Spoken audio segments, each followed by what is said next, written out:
We are in the module 3 and under energy systems we are discussing about the solar cells, and in this session we will be discussing about the production of solar grade silicon.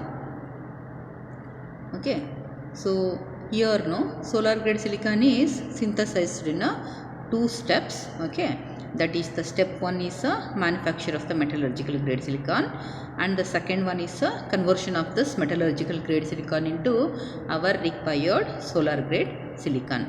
Okay, so when we talk about the silicon related to our solar cells, there are two types of silicon is there. Okay, which are they? The first one is the metallurgical grade silicon. When we take this metallurgical grade silicon, in this like large amount of the impurities will be present here, and it is not suitable for using in a solar cells. Okay, the impurities present here are more than the required amount of impurities. And when we consider the semiconductor grade silicon, we can say that it's almost pure in nature.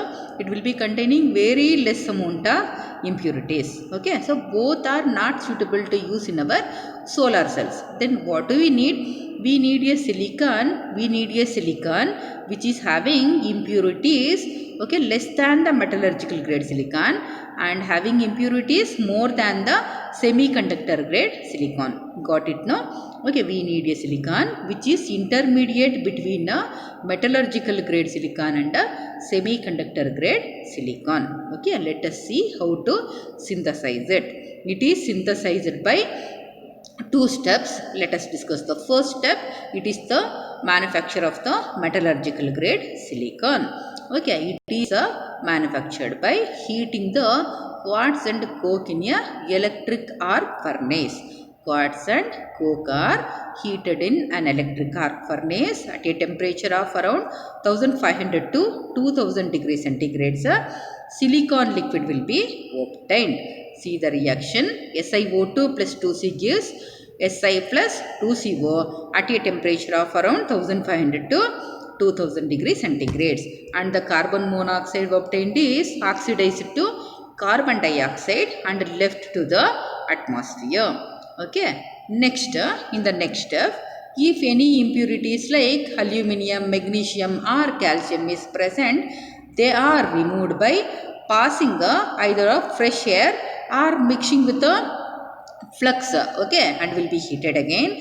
So here what happens is, if aluminum is present, it will be converted into aluminum oxide alumina, and if magnesium and calcium are present, they will be converted into their particular metal oxides and will be forming a slag, and this slag will be removed away. Okay, even this reaction liberates some silicon.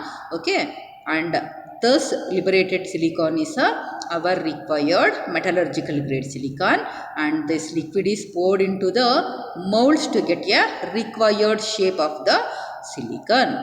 Fine, so we got the metallurgical grade silicon. I think I am clear till here. Fine, so what and all we have done till here? We have taken the quartz and coke, heated in an electric arc furnace at a temperature of around 1500 to 2000 degrees centigrade.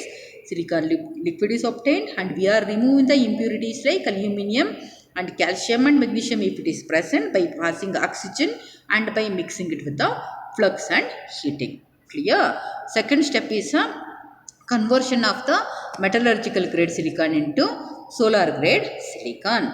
Okay, here please keep in your mind, it's very simple. Okay, only reaction may look like it's difficult. Okay, it's simple. Here it is difficult to get SiH4 in one step. Okay, so it's like a substitution reaction. We are getting SiCl4. Okay, and in the further steps, one chloride will be removed and one hydrogen will be added. That's all is happening here. Okay, it's very easy. Please observe carefully. Second step is conversion of metallurgical grade silicon into our required solar grade silicon.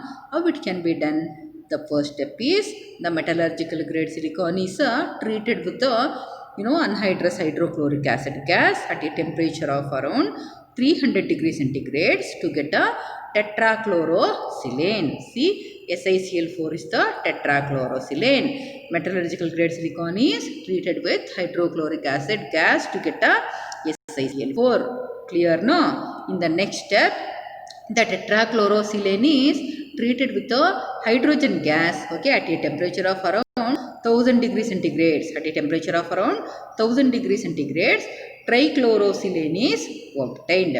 Okay, trichlorosilane is obtained at a temperature of at 1000 degrees centigrade and in presence of a hydrogen gas. Okay, after this, the trichlorosilane is passed through columns. Many columns will be there which will contain quaternary ammonium ion exchange resins. Okay, so what do? They help in exchanging the ions here. Which ions they will be exchanging? With chloride ions, H plus ions are replaced here. Clear, no? So first two steps, what happened? Tetrachlorosilane was we got, and then that is converted into the trichlorosilane. Now the trichlorosilane, when we pass through the columns, they will be converted into trichlorosilane and then into silane. Clear, no? Trichlorosilane. See, when it is passed through the quaternary ammonium ion exchange resins, dichlorosilane is got, and the dichlorosilane is converted into the silane. Clear, right? Then next step is pyrolysis. What is pyrolysis? Pyrolysis means breaking at high temperatures. Pyro at high temperature, lysis means breaking.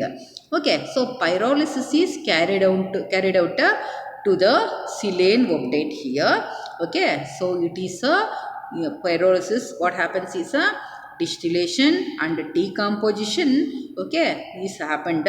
Okay, and here the SiH4 liberated will be broken into the silicon with the liberation of a hydrogen gas. Clear?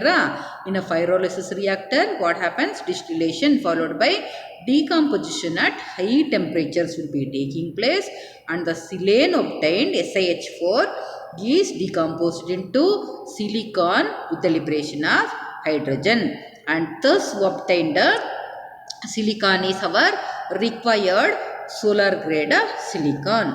Okay, if further if we need to remove the impurities present in this solar grade silicon, okay, zone refining process is carried out. Okay, after we carry out the zone refining process, now we will be getting almost 99.9% of the pure silicon can be obtained by zone refining process. Okay, according to the requirement, if it is required, the zone refining process will be carried out to purify further. Okay, this obtained silicon is our solar grade silicon.